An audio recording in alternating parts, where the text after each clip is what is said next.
Hello everyone, today's video is all about where and how to finish your crochet work with a slip stitch in the round. Now this is something that confused me when I first started crocheting. It was an issue to find the correct place to put your slip stitch to end your round. So today I'm going through single crochet, half double crochet and double crochet methods of how to join and complete that round neatly. I really hope it's helpful for you. This was actually a request from someone and I'm really pleased that you feel comfortable enough to ask me for a request. So if there's anything else you would like me to do a video on, please just let me know. I'd be more than happy to oblige. Let's go and get into it now. Before we get into the practical part of ending your work in the round with a slip stitch, it is always handy to understand some basic stitch anatomy. So here you will see that this part is called the post, so that's quite obvious. Often these two little stitches here on the bottom are called legs. I refer to them as legs, and I think that is really appropriate considering they're at the bottom of the body of the stitch.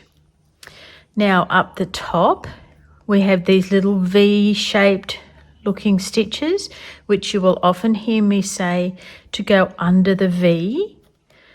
Now this V is broken into a front loop, so that's the loop closest to us, and a back loop, so the loop that's furthest from us.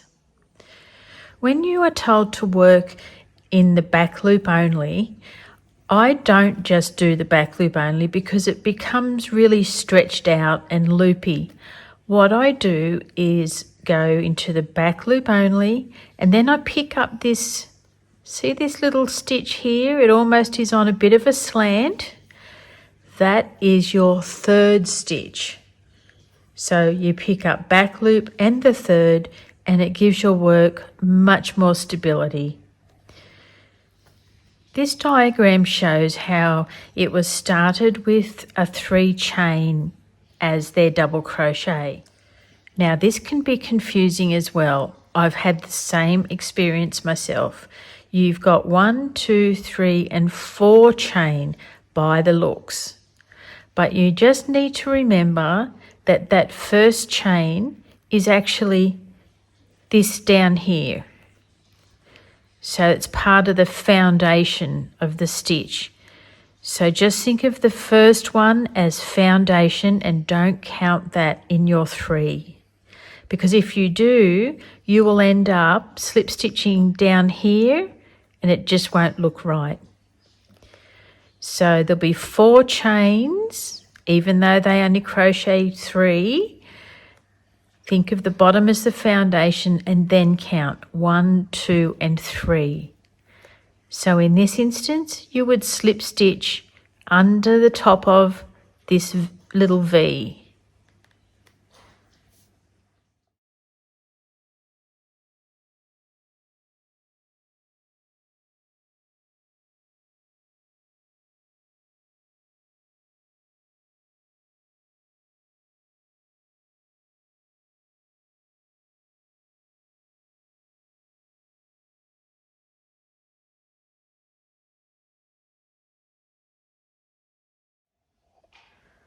All right, what we're really doing here today is showing you where you put your slip stitch at the end of each round, and I'm going to do that with a few different size stitches.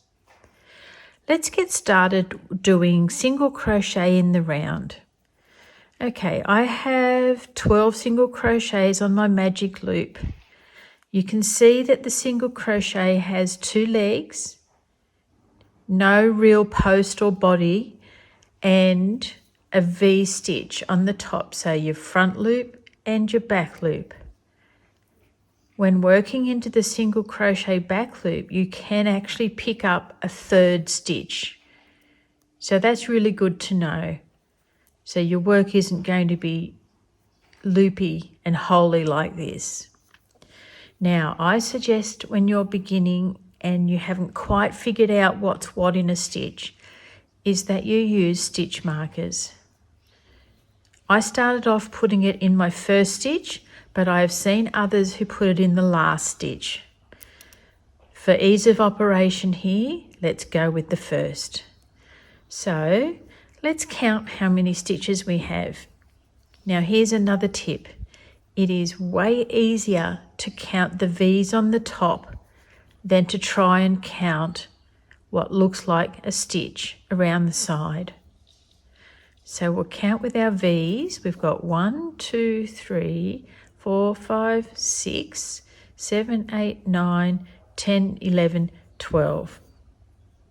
Okay, so now I need to fasten my magic ring and work into the top of the stitch. I'll take that stitch marker out actually. Work into the top of the stitch where the stitch marker was with a slip stitch. So it's yarn over, pull through, and then pull through the loop on your hook. So what you do next, because you'll be starting another round, is popping your hook in, pull up a loop, yarn over, pull through 2 for a single crochet, grab your stitch marker, pop it under the 2 V's of the single crochet that you just made. Then we can work along. I'll have to just add a few single crochets to this one, otherwise it'll get too tight to work with.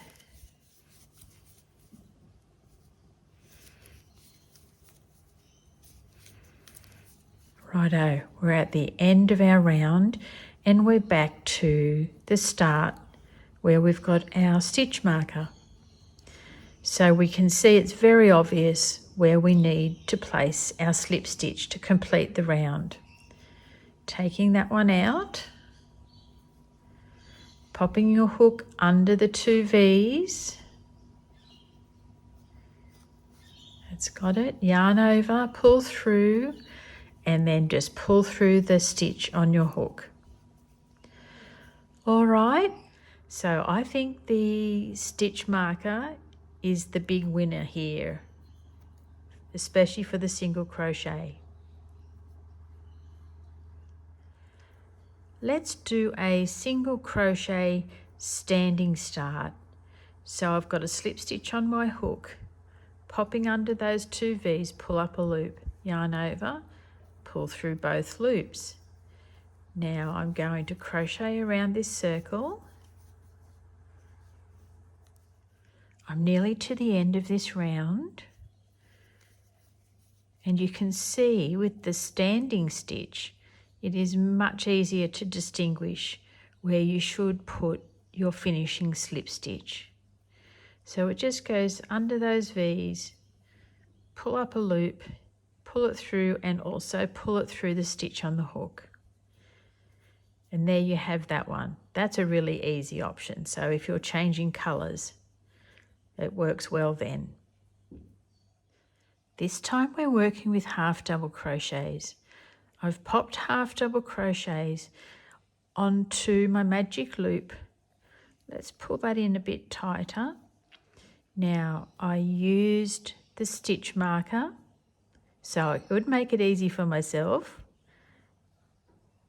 and that shows the top V's of the first stitch, which was 3 chain. So let's count. We can't even really see the one in the bottom. It's become so tight. So there's 1, 2, 3, and 4 there. Like I said when we looked at the diagram, there looks to be 4 chains.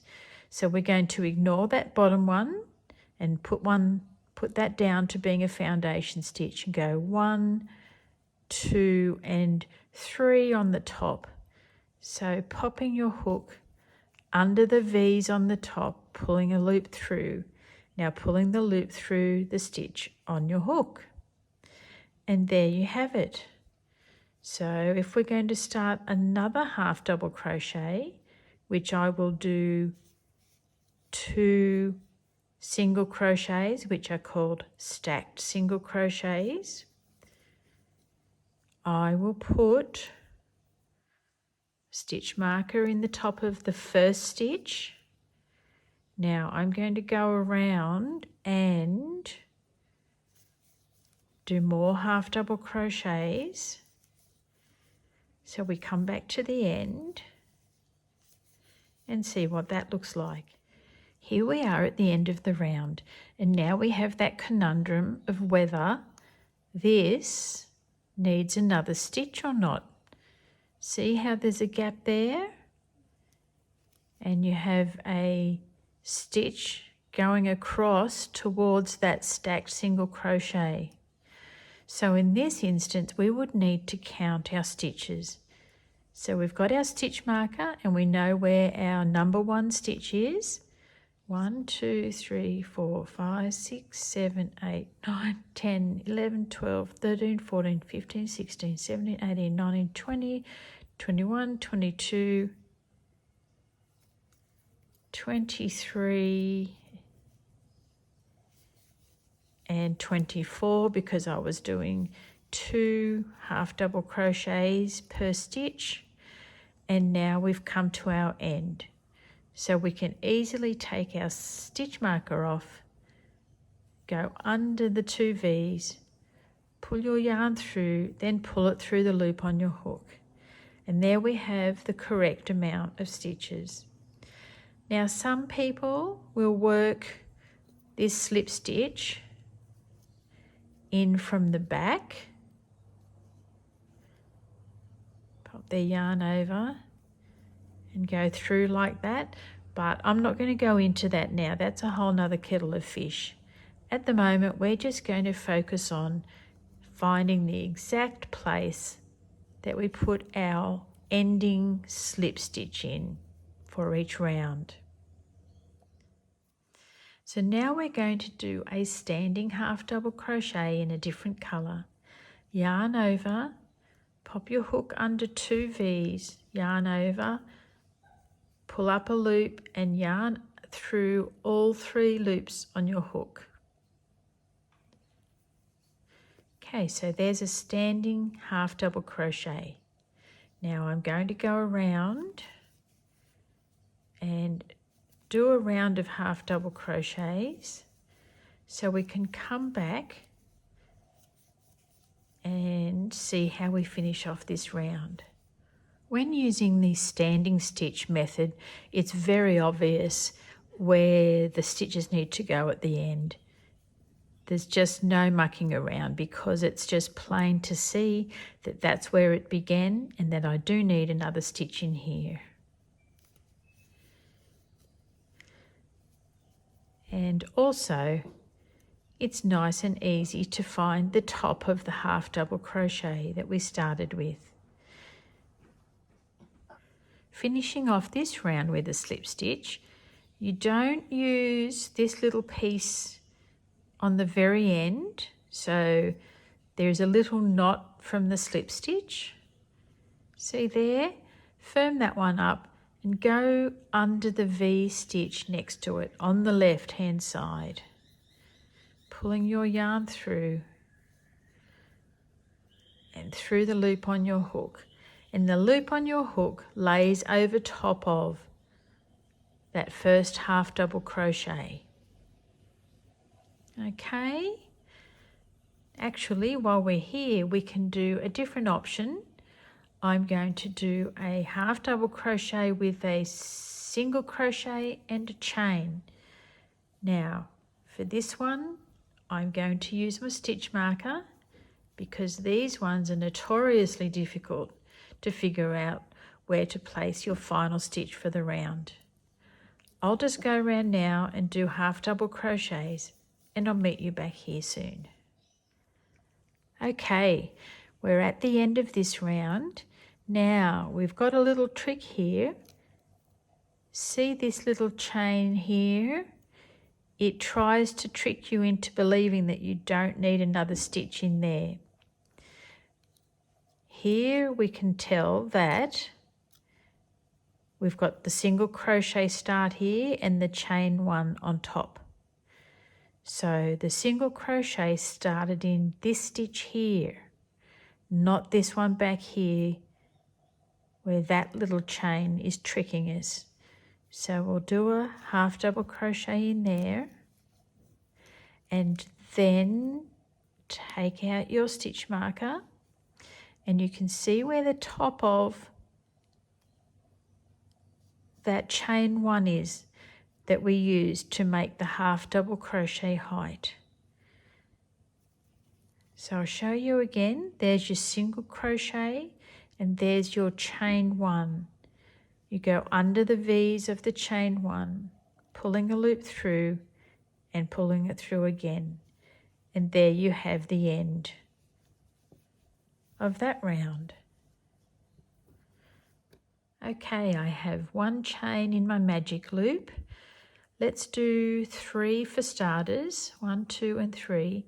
Yarn over, pull up a loop, pull through 2, pull through 2. Right, we need to put our stitch marker in 1, 2 and 3. So I've ignored that little one at the bottom. 1, 2, 3 for the top of the first double crochet look-alike. Now we'll keep going around. Okay, 12 stitches on our magic loop, and here we can see the anatomy of the stitch much more clearly. You have the post, you have 2 little legs at the bottom, you've got a V on the top, of which you have a front loop here, a back loop here, and I can show you this time the 3rd loop, which is here. It's actually more of a horizontal loop. So let's go into the 3rd loop. Let's pretend we're doing a back loop only. So we go back loop and then we go into that 3rd loop. See there, 1 and 2. And that's what we do when we do a back loop stitch. Okay, we've cinched in the magic loop. Now we're going to take out our stitch marker and pop a slip stitch under those V's, pulling it through and pulling it through the stitch on your hook. And there we have 12 very neat looking double crochets. Let's do a second round this time and use stacked single crochets instead of the 3 chain. So we're going under the next V's for 1 single crochet, back through the center of that single crochet for another single crochet. And that is our pretend double crochet to start with. Yarn over, we're going to do 2 double crochets in each stitch. So we should have 24 stitches. Oh, you know what I didn't do? Pop this stitch marker in the top. Nice and easy to find on the stacked single crochets.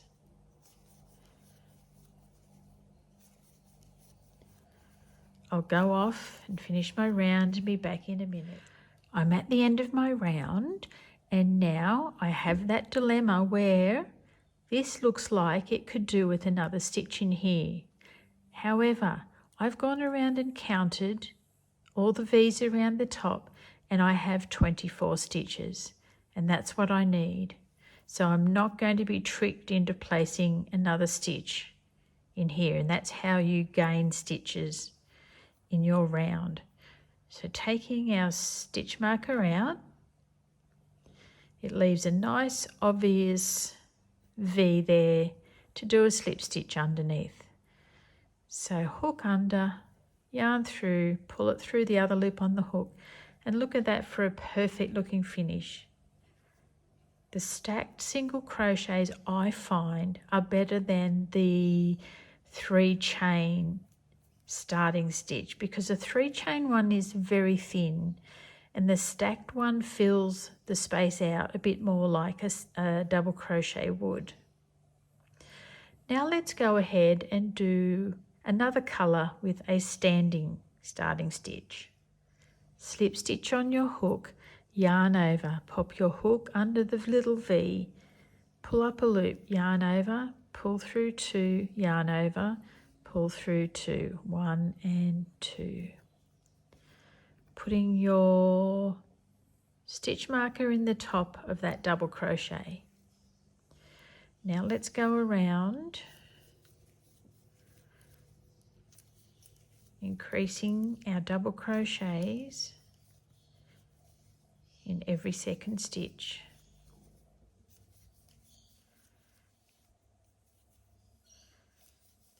I'll be back with you soon.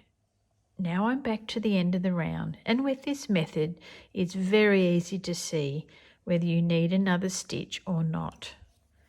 So taking this stitch marker out, you actually really don't need one for the standing double crochet, because you can see there is your first stitch, and I slip stitch under the next one and have my little V from my slip stitch over top of the first one. Then when you sew your yarn ends in, it will just be an invisible finish. No one will know anything has happened at all. And there your count will be correct. So ending your work in the round and having the correct amount of stitches can be a little bit tricky in the beginning. Once you learn the anatomy of your stitches, it really helps for you to decide where your next slip stitch needs to go. However, my advice would be, if you are a beginner, is to just use the 3 chain method and your trusty stitch marker. Then after that, once you gain more confidence, I would start using the stacked single crochets, because they look good as a pretend double crochet and they're also easy to slip stitch into the top of. Thanks so much for being here with me while we go through some of the tips and tricks from the crochet trade. If you really enjoy my videos, give me a like, a big thumbs up, leave a comment, and I'd love it if you would subscribe and turn on your bell notifications so you'll know when my next video is up and live. Bye for now. I'll see you again soon.